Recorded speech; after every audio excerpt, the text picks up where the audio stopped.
आज हम लोग पढ़ेंगे the Ganga and its tributary called the Son के बारे में। देखिए, गंगा तो आपको मालूम है कि नदी है, एक रिवर है, और आपको ये भी मालूम है कि हर एक नदी का अलग अलग ब्रांच होता है। ब्रांच का मतलब कि अलग अलग नदी जो है ना अलग अलग दिशा में बहता है ना। तो जो अलग अलग जो दिशा में बहता है उसको हम लोग क्या कहते हैं, ट्रिब्यूटरी, है ना। तो गंगा के जो ट्रिब्यूटरी है ना, यानी कि मान लीजिए गंगा नदी है, वो एकदम बिल्कुल सीधे रास्ते में बह रहा है, तो अपना रास्ता कभी कभी दूसरे रास्ते में भी बदल देता है ना, चेंज कर देता है अपना रास्ता। तो जैसे एग्जांपल आप लोगों ने एक लिया था, जैसे ये वाला, जैसे हम लोग यदि एक लोटा पानी नीचे गिरा दे ज़मीन पे, यदि हम लोग एक लोटा पानी नीचे ज़मीन पे गिरा दें तो वो एक ही रास्ते में नहीं बहता है, वो अलग अलग रास्ते में बिखर जाता है ना, फैल जाता है। तो वही हो गया हमारा क्या, ट्रिब्यूटरी। तो जो अलग अलग रास्ते में फैला हुआ है, बिखरा हुआ है, उसी को हम लोग क्या कहेंगे, ट्रिब्यूटरी कहेंगे। और गंगा के ट्रिब्यूटरी को ही हम लोग क्या कहते हैं, सन कहते हैं, SON, सन। यदि इसका हिंदी मतलब देखा जाए तो क्या होता है, बेटा, है ना। चलो, तो वही हो गया हमारा। लेकिन हाँ, यहाँ पे आप ये कह सकते हैं कि जो गंगा का जो ट्रिब्यूटरी है ना, गंगा का जो ट्रिब्यूटरी है, यानी कि जो गंगा अलग अलग हिस्सों में बह रहा है, उसका जो अलग अलग चैनल है उसको हम लोग सन कहते हैं, ठीक ना। चलिए आगे बढ़ते हैं फिर।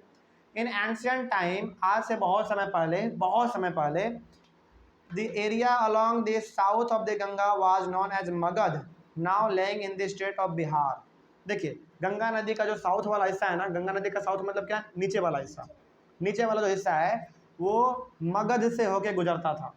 किससे होके, मगध से होके गुजरता था, जो कि मगध आज हमारा कहाँ पे है, बिहार में है, यानी कि हमारे ही बिहार में है। समझ के बात को। तो जो नदी हमारा, यानी कि जो गंगा नदी है हमारा, वो ना आज से बहुत समय पहले मगध से होके गुजरता था। रहने दो उसको, मगध से होके गुजरता था। तो मगध से जब होके गुजरता था तो यही मगध आज हमारा कहाँ पे है, बिहार में है ना। तो हम लोग कह सकते हैं कि गंगा नदी उस समय पे भी बिहार से गुजरता था और आज भी बिहार से गुजरता है ना। चलिए आगे बढ़ते हैं फिर। Its rulers were very powerful and set up a large kingdom.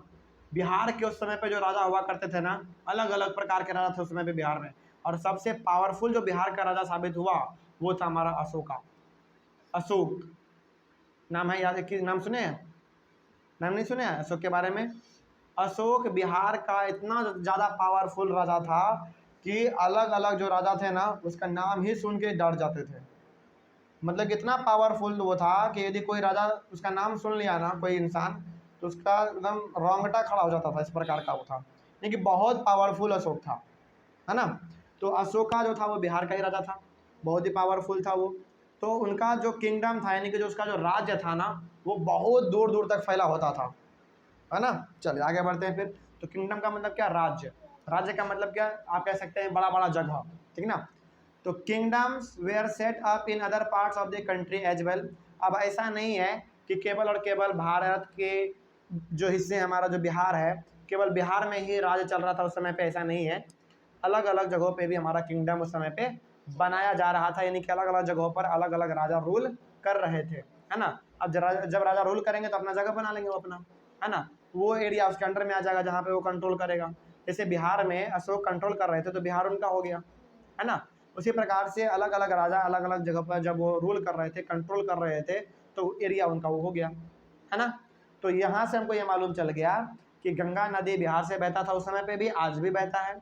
और बिहार के उस समय पे जो राजा हुआ करते थे ना, वो बहुत ही ज़्यादा पावरफुल हुआ करते थे, है ना, बहुत पावरफुल होते थे।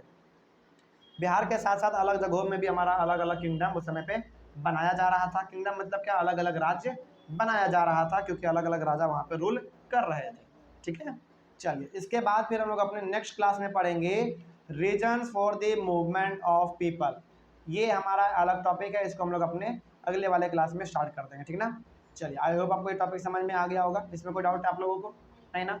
तो ऑनलाइन वाले बच्चे यदि आपको कोई डाउट हो तो आप कमेंट कर लीजिएगा एक बार, है ना। तो आपके कमेंट का जवाब दिया जाएगा। Thank you very much and have a nice day.